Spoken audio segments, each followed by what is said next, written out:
What is going on, advocates? Welcome back to another edition of the Black Mental Health Podcast.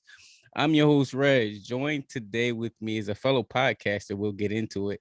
I don't introduce anybody because I don't like to miss a credential or all the hard work that it took to get to the point you are today. So please introduce yourself to the people and tell us a little bit about what you do.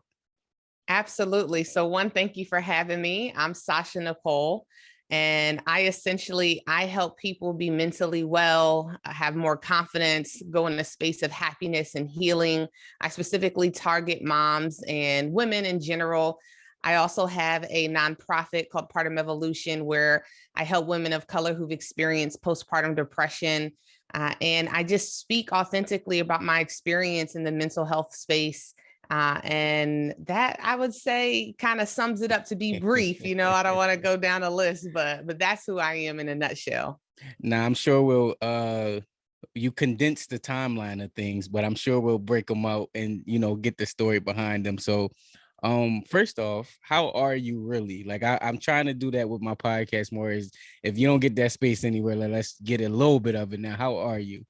I'm doing all right. I mean, I'm a little overwhelmed with a lot of the things that I'm working on and visions that I have, but I think ultimately there's not a lot that I could complain about. And every day is definitely a day to just work on continuous healing and just being in a better space. I'm a big advocate of trying to reframe any thoughts that we're having that doesn't serve us. So anytime that I'm having one of those thoughts, I always try to reprogram it and ask myself, is it serving me? So I think overall, like I'm doing pretty well.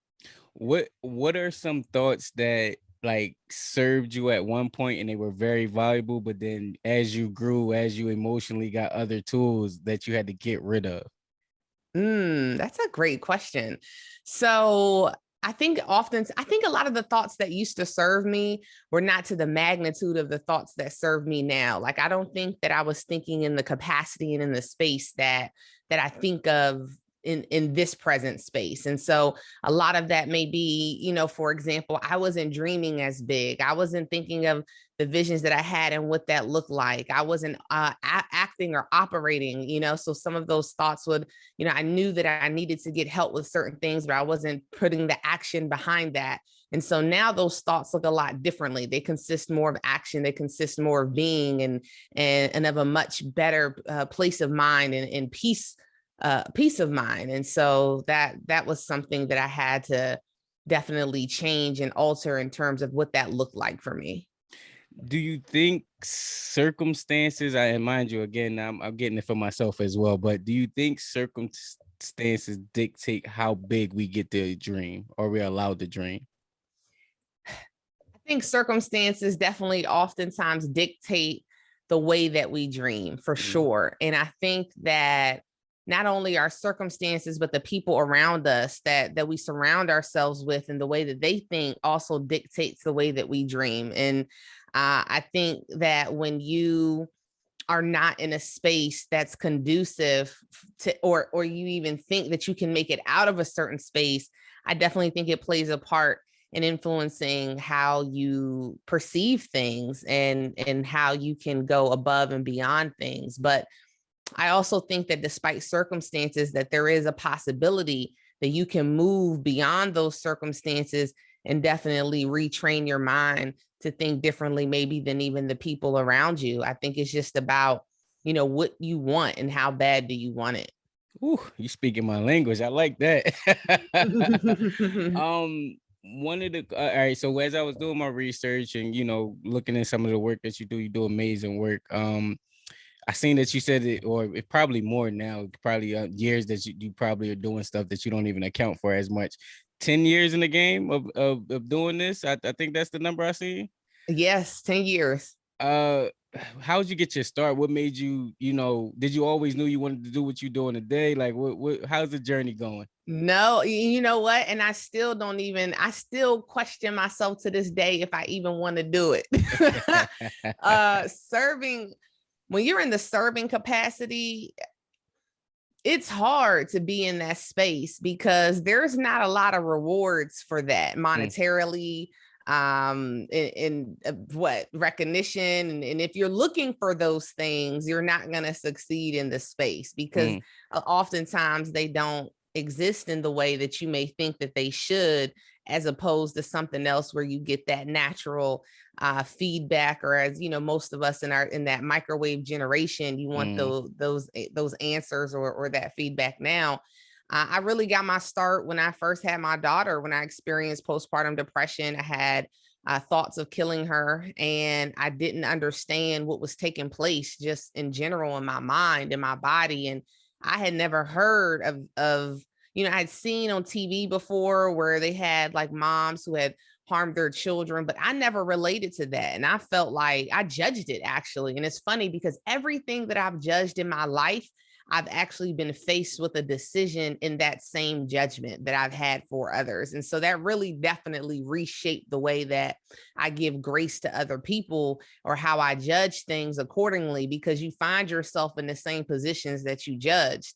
And so when I went through that, and not having anybody to talk to, especially not having anyone that looked like me, it really was the start of me understanding mental health and just going full force into what that looked like, and even admitting that mental health was real. Because the way I grew up, it wasn't. It was pull yourself up by the bootstrap, get over it. You're not the only person who has these emotions or feelings. Whew, you dropped a lot of jewels in there. I'm gonna try to, pick a couple of them up while I got it in the moment. So I'm a father of two sons, and I've witnessed their mother, who's my wife, witnessed their mother go through like what we will never know. But I think looking back, speaking to individuals like yourself, it's some form of postpartum depression after that. I think the question is, do you think that the reason why there was no one that looked like you was the only people that was talking about it was because people of color don't experience it? Which are good, and I know the answer to the question, but I've still got to ask it rhetorically. Or is it that we just don't know what to look for? We're not comfortable identifying it? I think that it's the latter. We don't know what to look for, and we're definitely not comfortable identifying it. I don't even think that it's a thought that goes through our mind, because it's not even a conversation that we often have. And one, if we do experience those things, we're in denial about the experience, because in our community, it is not seen as a form of strength to have those type of experiences. And because oftentimes, the narrative of being a single mom, or the narrative of being, the strong Black woman, like there's this perception that you cannot have a weakness, let alone have thoughts about harming your child, or not wanting your child, or just not knowing how to operate in the hormonal changes that are going on. These are not conversations that we acknowledge nor accept. Mm. Whew. It's a lot of questions going down at once, like in my mind. One of them, I'll ask for myself personally, as a man, as a father. What can fathers do to support mothers who may possibly be going through it, but the mothers haven't identified it themselves? Yeah, I think that fathers just need to really pay attention to the differences that their woman is displaying. So, if she's just uncontrollably emotional, if she's abnormally irritable, angry, more aggressive than maybe usual, or just in general displaying signs that don't seem to go away, they seem to just be ongoing. And then those are the type of things that you may want to look out for and say, hey, like this behavior isn't in line. If she's no longer enjoying the things that she once used to, just an overwhelming sense of sadness, not wanting to maybe be as involved with the baby, or wanting to be overly involved to the point that she doesn't even want you to touch or do anything or help with anything, because she feels like you can't do anything right, then these are different things that you should look out for. And especially if she expresses any type of signs of having a disconnect, these are all things that you want to look out for. and just show up in that space. And if you see those things happening, you definitely want to, if you can, have the conversation in terms of getting some sort of help that, she may need. You said something earlier that's still like, I guess you bluntly put it, but like, how did you come to terms of like, I want to kill my baby? I would walk past the steps and want to throw her down them. I would look at a wall and want to throw her against the wall. I would have thoughts about just taking her to a fire station and leaving her there. And these are thoughts that I didn't want to have. Like, I would literally cry and ask God, like, please remove these thoughts from my head, because I knew that they weren't natural. Like, I didn't really want to do these things, but I wanted to do them, like, because I just was tired and I didn't have this connection. See, for me, when I had my daughter, it wasn't, how they talk about, you hear a lot of women and they say, oh, well, as soon as I had my child, it was a love that I had never experienced. It was the best day of my life. You hear that, or movies, or other women who you may hear say things like that. For me, I was like, oh my God, it's a human. Like I was just in shock. And I didn't have that connection. I didn't have that instantaneous feeling of this overwhelming emotion of love and butterflies and the most beautiful thing in the world. Like, none of those feelings came to me. It wasn't until years later that I actually experienced that feeling of connection. Did you take the time out? Like, I'm assuming that your daughter is older now. Mm-hmm. When she hears your experience, or if she gets to that, how old is she? That'll phrase the question. She's 9, and she does, to what I think you're getting at. There are moments where she does ask, like, why did you feel that way? Or did you not want me? Like, when she hears, my story, there are times where she asks that question, and I just have to be transparent and let her know that this was an experience that I was having that had nothing to do with her, but everything to do with just where I was and the mental capacity of what I was able to do. Wow. Have you ever talked to your mother and had that conversation? Like, well, did you go through this and have these feelings too? I I think my mom had postpartum depression for all of my life. My mom and I have a very unique relationship. I wouldn't be surprised if she had that experience, but to the same instance and how my father is, you weren't allowed to have that experience. So, you just had to live with it, or you found yourself in just some very uncomfortable or abusive situations at times with moms back in the day. But I think that, I don't know if I've never asked my mom if she felt like she had that, but I definitely know that with what she was going through during that time of her life, I wouldn't be surprised if there was definitely a disconnect in certain areas. I'm curious to, like, how would your response be? Would it be like, well, I feel normal a little bit, like, all right, well, I understand, or would it be like, well, wait, do you still resent me in that way if you was the exit? The one thing she always, I think she doesn't necessarily resent me. I think she just resents my dad. So, I I got had you. yeah, I had that mom who, hated the fathers. Nah, I got you.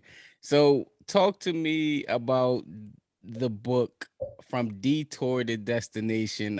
For those of you that listen, I have it popped up on the screen, but talk to me about that. What was the thinking? What was the reasoning behind it?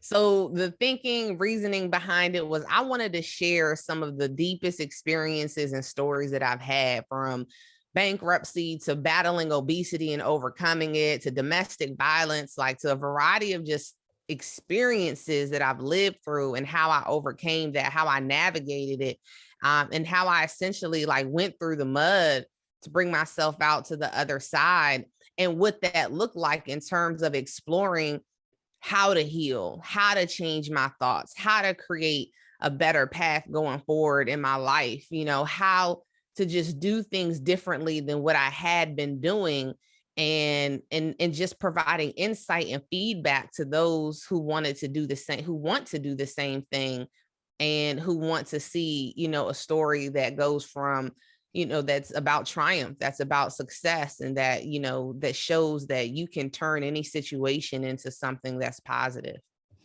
Wow, so you have a wealth of experiences in a lot of different areas. And I don't think I'll be able to cover every one of them within the short time we have together.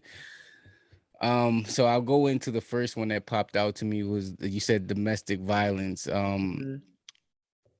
For the woman that's out there that's going through the experience, just what advice do you give to them? Or if I'm in the woman, I'm listening to it and I'm in that experience right now. Shoot, sometimes you don't even know you in it. What advice do you give to them that's going through it? I think for the ones who know that they're in it, they have to understand that you can't always live in the victim mindset, but you have to understand that you are the victim. And in remembering that, for me, I remember always feeling like, well, what if I had done something different? Well, what if I had said something different? Like maybe this wouldn't have happened. And never looking at the accountability on the other end. I just felt like if I could have done something differently, maybe then this situation would be different. And it's just, it goes back to like, you cannot change people. You cannot make someone be something different than who they are or what they're displaying. And so for me, even in my situation, like there were so many moments where violence was displayed very early on, and I would make excuses for it and say, well, I understand, or I have an anger problem too, or that could be worked on. And I think women, like, we get into this mentality of thinking that perhaps our love will be different in order to change the basics of a man. Mm, And it doesn't work that way. Like, and vice versa. Like, who a person has decided that they will develop to and that they will continue to embody is what they have made the decision to do. And no matter how much you love a person, no matter how much you give to a person, that is not going to change who they are. That's not going to change their character. And for the women who don't necessarily know, who maybe in a situation where they think that what's taking place is supposed to be normal, I definitely would go to the point of just saying, like, these are the types of people who honestly just don't know healthy love. When I first started getting in healthy relationships, I honestly was uncomfortable because I've never seen what healthy love looked like even growing up. So for me, if it wasn't dramatic, if it wasn't harmful, if it wasn't abusive, I didn't even feel like it was love. mm, And so oftentimes I think we have to navigate and understand like who we are and what we expect and what we are going to do, because there are some people who have decided for their life that they want unhealthy love because that's the only misery that they know. And anything other than that is not something that they want to address because it's not the norm. It's not comfortable. And most of us would rather be comfortable, even if it's a mess. mm, mm. Did you have, and you could tell me if you don't feel comfortable speaking on it, speaking about comfortability, did you have like a breakthrough moment or a moment where you was like, oh, this is it. This is not going to change. This is who you are. Was it like, I'm getting up and Yeah, leaving. there I'm was done. there was what the final moment for me, and just again and being transparent, was he pulled a loaded gun on me. Mm, And I forgot, man, I forgot the name of, like, when you're loading a gun and then you don't pull the trigger but you revolve it, so it was like a mm, revolver, so you get the chamber ready to mm, shoot. And he did that. And I remember in our my daughter, our daughter, because this was my daughter's father, was upstairs, was like maybe 6 months old at the time. And I just remember thinking like, wow, this is how I'm about to die. Like, I wow. couldn't believe it. And he was just so angry, and the look in his face, like it just seemed as though he was going to pull the trigger. Um, and it really started off as just a basic argument, but he was the type where it was like, if he got angry, these are the type of things that he would do. And when that happened, I was like, no, like I can't live like that. Like, this can't be something that's normal. Like, this can't be okay. And the embarrassment, the guilt that I feel to this day is that after it happened and the police and everything got involved, I actually was the one who picked him up from jail Get the hell out of because here. I felt like I could have done something differently. Wow. No, I felt no. like maybe I felt like maybe if I had said something differently, then it wouldn't have gone that way. And I remember asking him and I said, "Why did you do that?" And he said, and I'll never forget, he looked me dead in the face and said, "Because you made me mad." It wasn't like, no, I should have never done that, or, no matter how mad you get, like that doesn't mean that you should do that type of thing to a person. It was like, you made me mad. And the irony of it was, and this is how you see how people grow up, is that when his mom had found out and she said, "Oh, my son was in jail," not my son pulled a loaded gun on someone, Wow. but it was like, so this was habitual. This was behavior that was accepted throughout his growth as a man. And that was very eye-opening, and even more eye-opening to the fact of like how I felt, just in that victim mode, and that like, well, maybe I could change something. Maybe I could do something differently. And this is the type of thing that a lot of times women go through when you don't understand why they keep staying in situations like that. Mm. No, that thank you for sharing that. Because I feel like that helped somebody and was able to give them some insight, or like maybe a mirror to their situation. Um, you said you focus on mothers, and I'm thinking about yourself and your journey and your story. Now make sure I honor your story in the correct way. How do you get what advice would you give to the mother who wanted the picture perfect family, with the same mother, same father, and grow up in that, functional household? But now it's almost impossible to do that. Not impossible, because you can always find a right person or a right partner that can fulfill that need, but it's nothing. It's like it's hard to it's nothing like having both of your parents. My dad was toxic, so I know why my mom wasn't there with him, like cheater, all of the nine. But then it's like I still relate to this guy and still have unanswered questions, and I need him to some capacity because he's a part of my DNA. What advice do you give to the mothers that know that they want that complete, like they want their child's parent in their life, but they know that they're toxic to the relationship of the child as well? I mean, I think we got to look at the choices that we make first. Once you make the choice of toxicity, because again, for me, toxicity was the only thing that I knew. Almost all of my relationships were toxic at one point in my life because it was familiar, it was comfortable.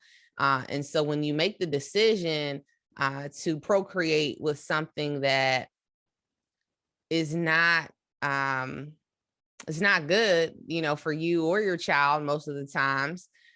You first have to take accountability for what that looks like and what that's going to be like in raising a child, with someone who is toxic, with someone who if they didn't show up for you, they're pretty probably not going to show up for the kid. Mhm. If they weren't helping out in any type of financial capacity with you, they're probably not going to help financially with the child. And so the list goes on, but Mm. you have to get past the fairy tale of how you feel like it should be. And you have to operate in what exists and what is and what can be. And so, if you want that person part of your child's life as much as possible, you can do everything that you can, but that other person has to want to be a part of the child's life.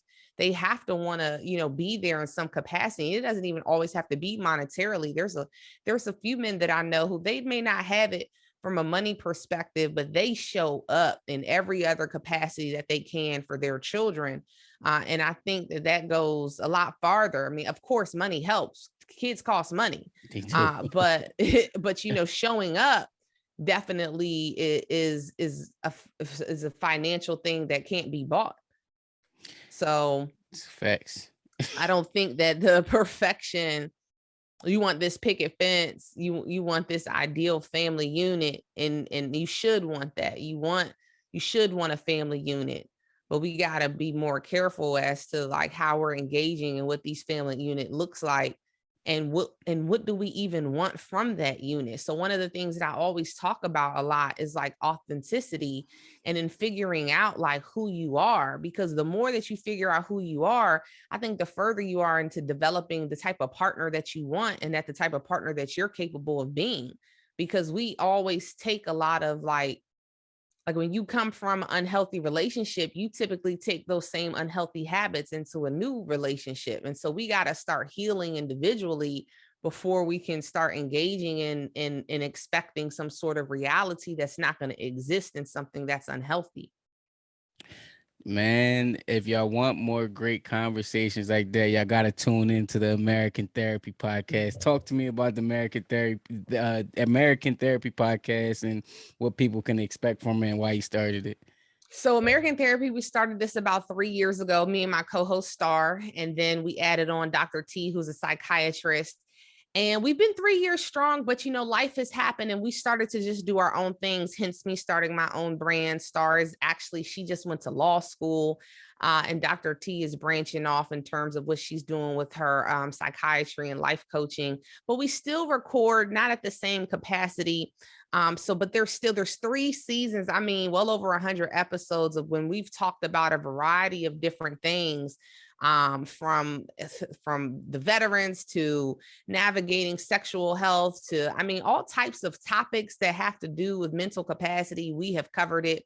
We even started the first HBCU mental health tour. And so we had teamed up with a variety of different HBCUs and brought the topic of conversation there. So we did it. We managed to do a lot. And I mean, COVID really changed the momentum that we had at that time. And so, we went virtual, but just things start to evolve. But I'm very grateful for what we started, what we've done, and what we're still continuing to do and try to navigate and figure out what that's going to look like going forward in the future. But American Therapy was the first brainchild of really trying to destigmatize mental health in Black communities and just help Black people be well overall. You posted something the other day, or maybe it was today. I was just looking at it before we got on, and going back into, I'm gonna pull it up. You posted a quote up about the reality of mental health in the Black community has finally started making waves, but there's so much work to still be done to destigmatize it and to draw light on how to be well in a society that doesn't always treat you the same. Talk about what made you tweet that and what made you post it for the community. Because I feel like we have to continue to keep having honest conversations about where we are. So for example, we like the whole wave of mental health, like it's a thing now, right? Like you have more and more people talking about mental health, but you don't have people really talking about the nitty gritty of, like, for example, that question you asked about, like, how are you? Like, how are you really, right? Or even antidepressants. You can be depressed, but you can't be on an antidepressant. Like, these are the type of things where we're still not touching that. Or God forbid you're diagnosed with bipolar depression or bipolar 1 disorder. Like, that's still, oh, you crazy. Like, these are things that we still not going deep about. We're just touching the surface on mental health. We're just touching the surface on, oh, now the big thing is self-care, right? We're just establishing these things. We're still so far behind in how to even heal and what that looks like. And so, example, I go to Detroit often, as much as I can, for this mental health gym that actually hooks up things to your brain path to try to take away stress and anxiety. And Is just, that there's what's his name? Ryan? Is it Ryan? his name is David McCullough, and the gym is called Inception. Exception. I'm gonna get him on the podcast. Yeah, he's a great guy.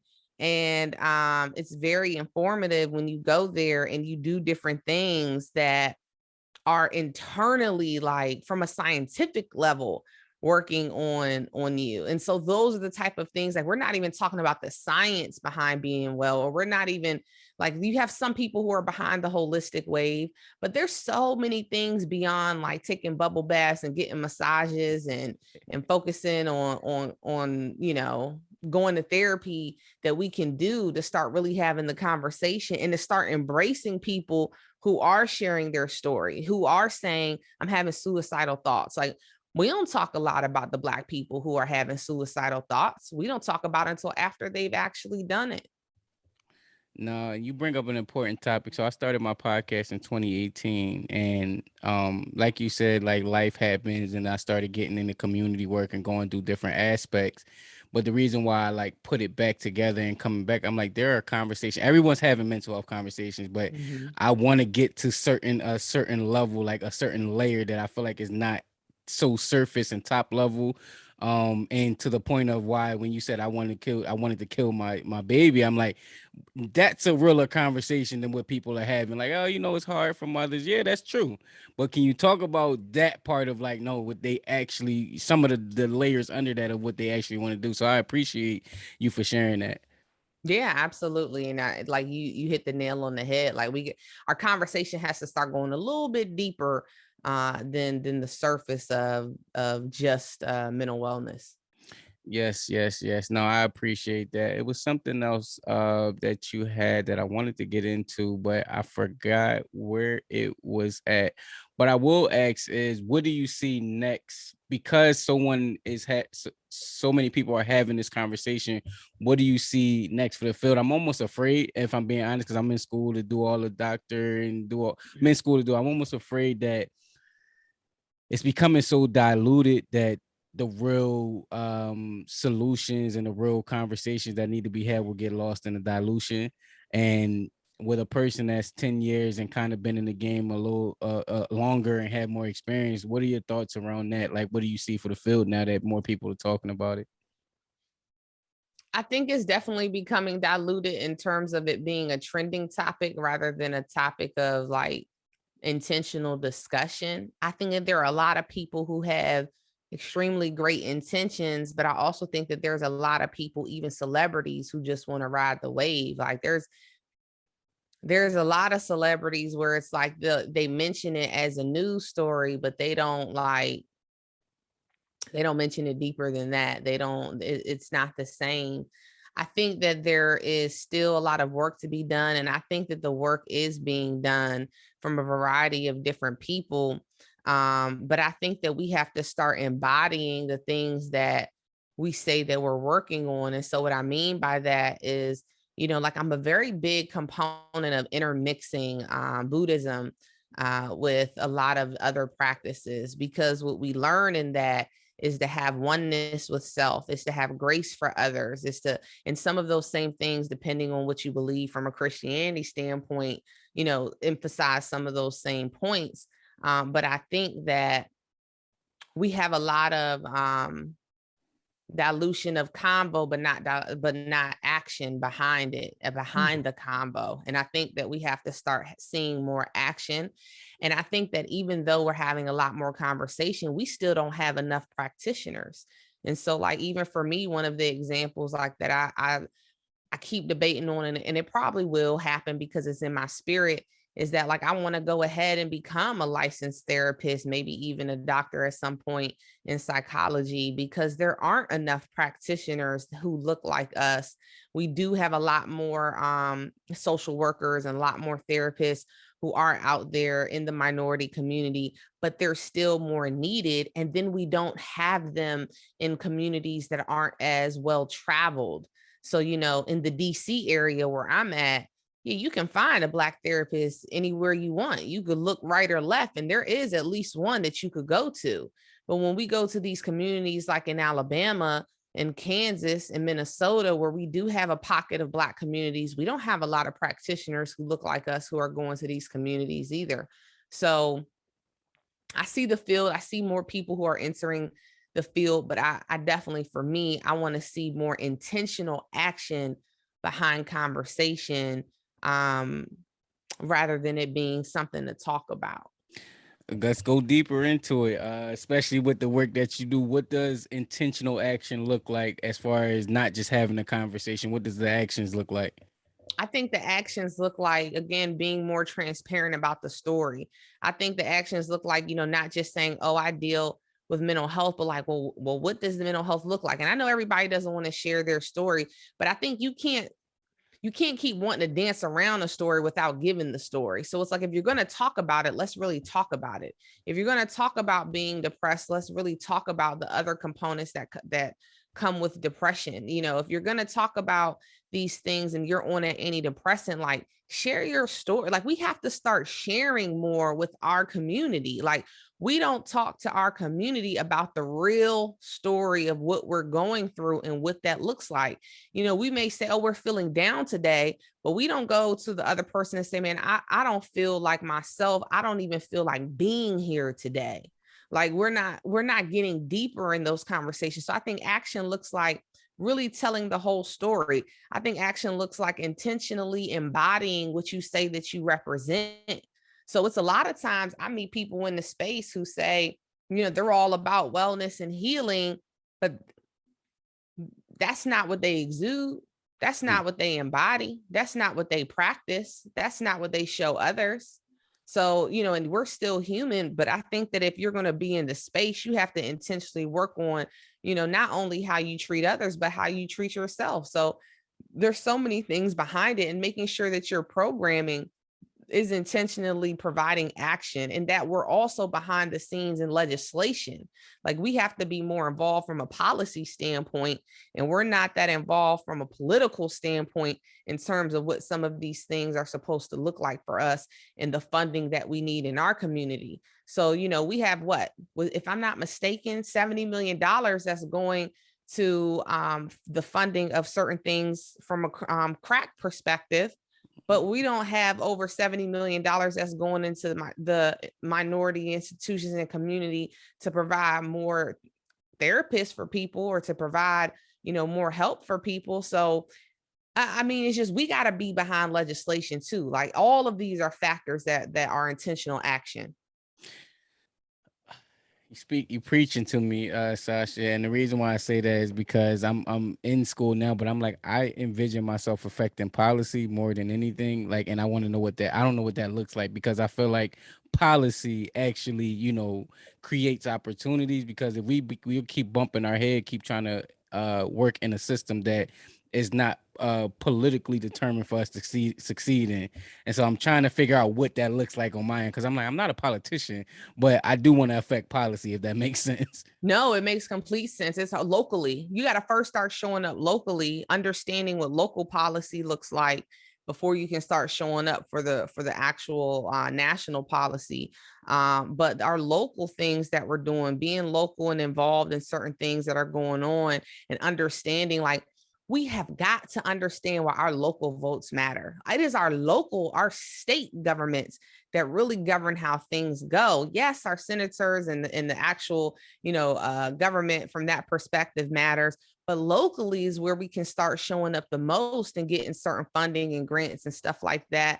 And it's not like some easy thing, like, oh, I'm just going to understand how legislation works. Like, it takes some time, and it takes some reading, and it takes some showing up to different meetings to understand and looking up what are some bills and things that have been introduced that have to do with mental health. And then, did they have anything to do with the Black community? Was there anything that touched on the Black community in terms of receiving something from a policy standpoint? Like, little things like that we can look up and be a part of, to see, like, how is that contributing to our community? They have a lot of bills that got introduced, like the hate crime bill for the Asian community, right? Mm-hmm. That came quick. That incident happened, and that bill got introduced and passed quickly. Mm-hmm. But they rallied together. And so we have to rally together in the same policies that we need for our community.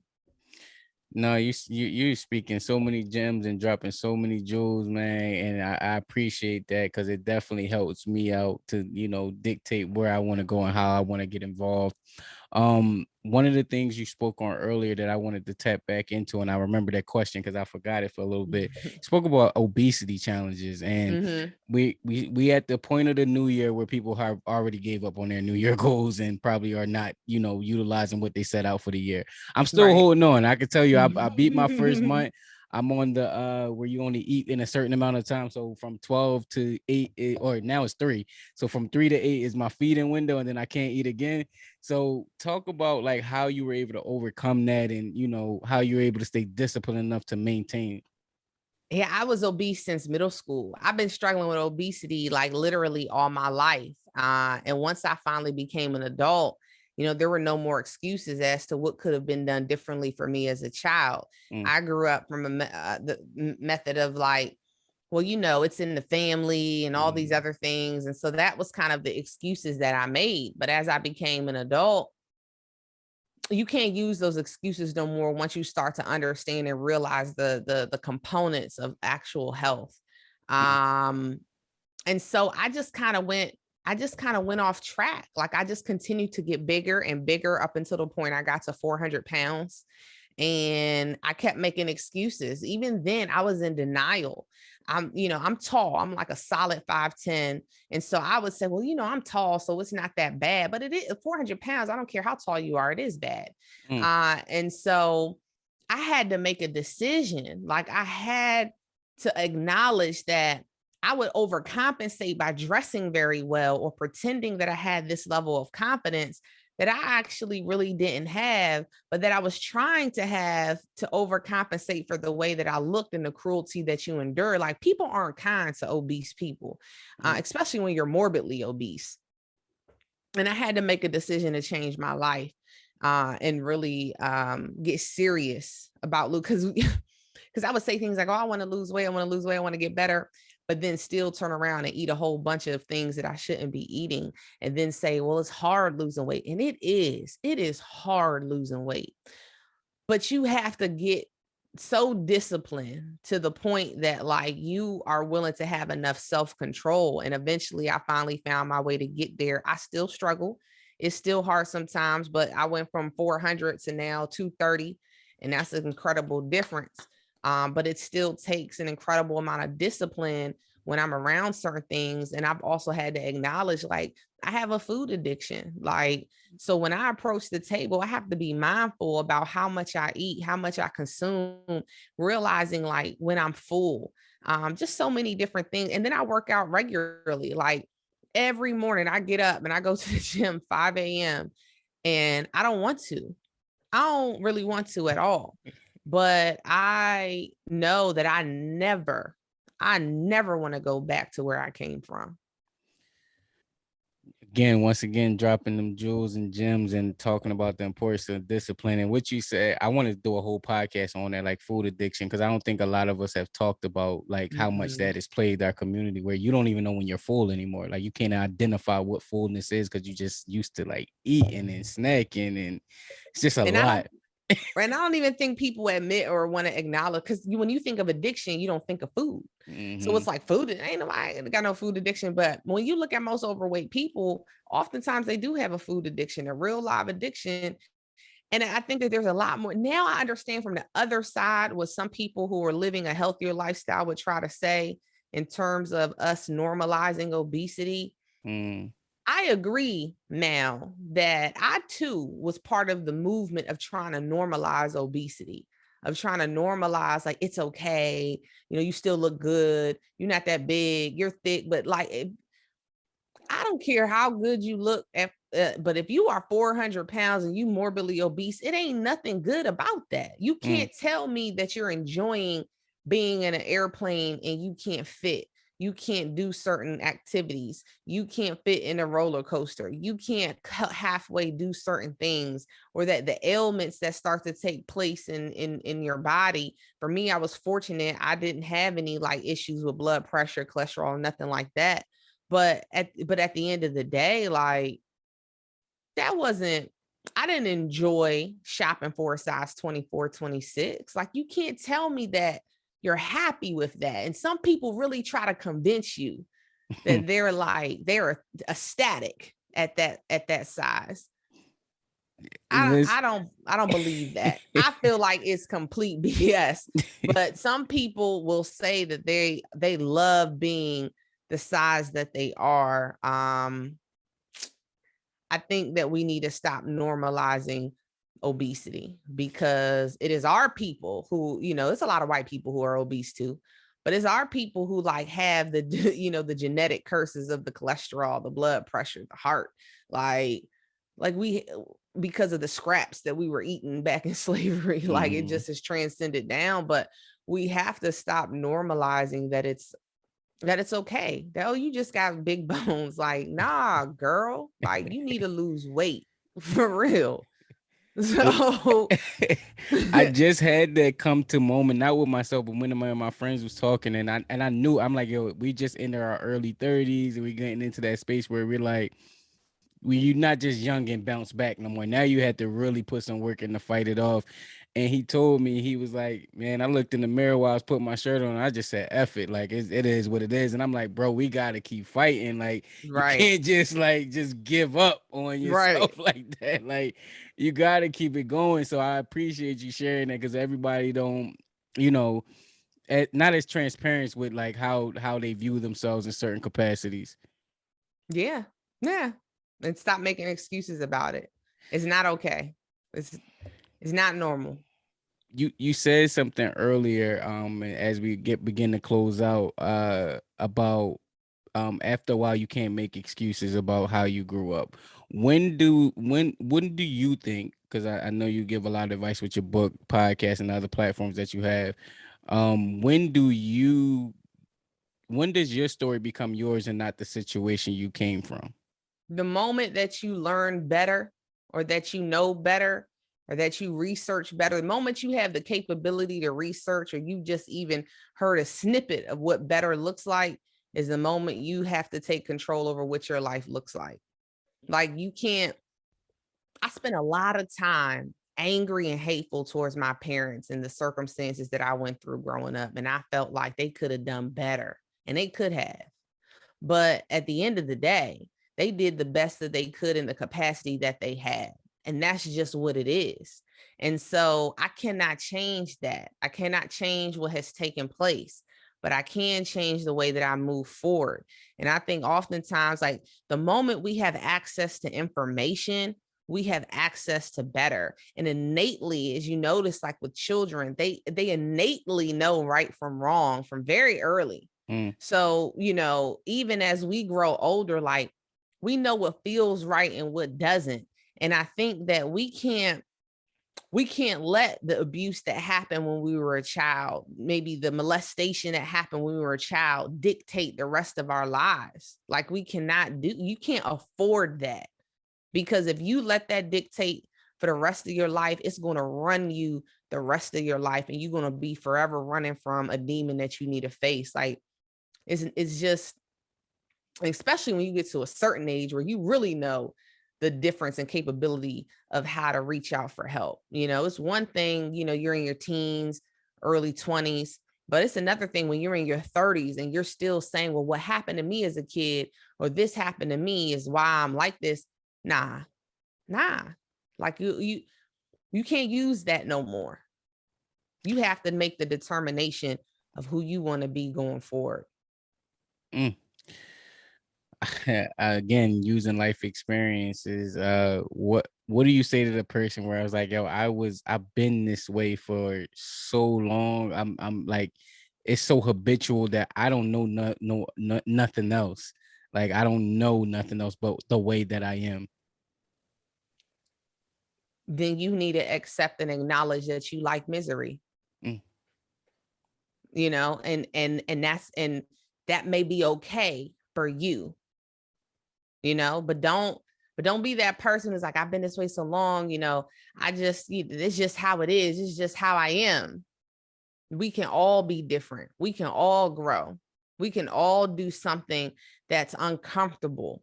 You got to be willing to be uncomfortable. And, like I was saying earlier, most of us ain't willing to be uncomfortable. We might be uncomfortable for a few minutes, but to be uncomfortable for some days, for some months, most of us not willing to go through that type of discomfort. Most of us don't want to unlock them demons in the closet. We prefer that they stay there, because if you unlock them, you have to address them.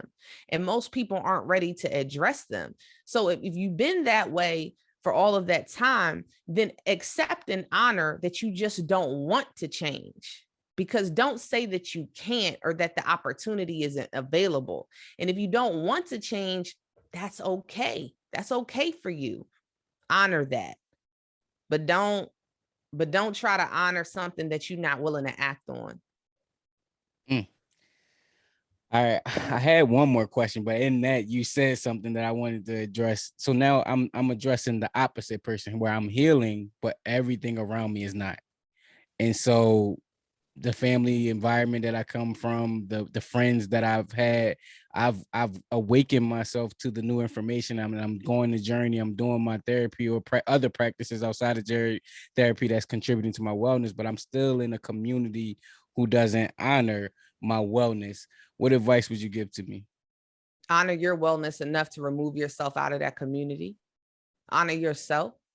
So it's like, if you're truly healing, then you got to honor yourself with placing yourself in a different environment, because again, that's going to be uncomfortable and it's going to be painful and it's going to be hurtful, because this is what you know, and you don't want to remove yourself out of the environment that you know, even if it was an environment that provided a halfway love that wasn't even a good experience for you, but it's the only love that you've known. You got to be authentic and unapologetic with that journey. If you're truly healing, then you have to heal around those who may not be okay with you healing and be unapologetic about that. You have got to remove yourself from it. As hard as it may be, it's going to be the only thing that's going to take you further in that journey. Because if you're surrounded by people who don't support that, or surrounded by people who think that it's stupid, or surrounded by people who may be a detriment or may have you go back to where you came from, then they don't respect you. They don't honor you. But you got to honor yourself enough to be able to remove yourself out that. I'm gonna give a little pushback. What happens where it's relationships that you value though, and you want to still have, i.e., parental relationships, and that's what I'm thinking about in the context of like, all right, I'm doing something, they don't understand it. Like I'm on a journey, but you're contributing to me going backwards or not my growth per se, but I still don't know. I know I need to have a mother and daughter relationship with you, or I need to have an auntie nephew relation, something, a dad, whatever. I need to have some type of relationship with you because I value that relationship. But how do you value something that's harming you? And then and if you can't let it go.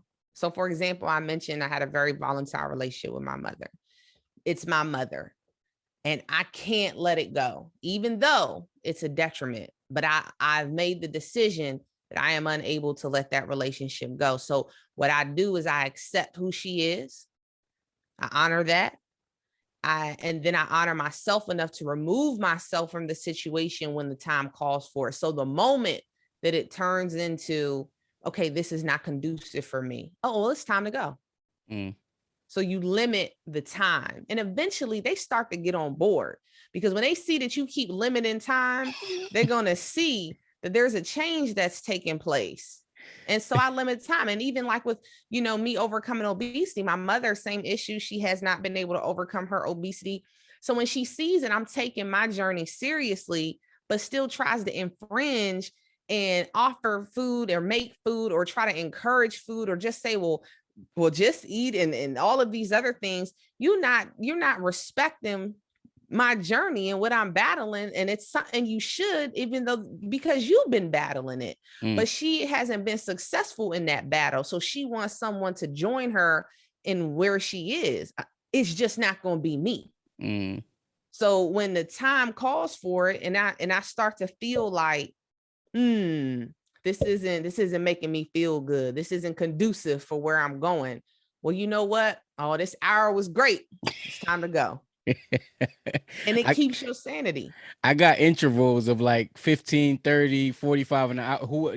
Wherever you fit at, I'm like, all right, you a 15-minute person. Like I can't be on the and you got to treat it like that and be unapologetic about it. 15, all I got is 15 minutes, bruh.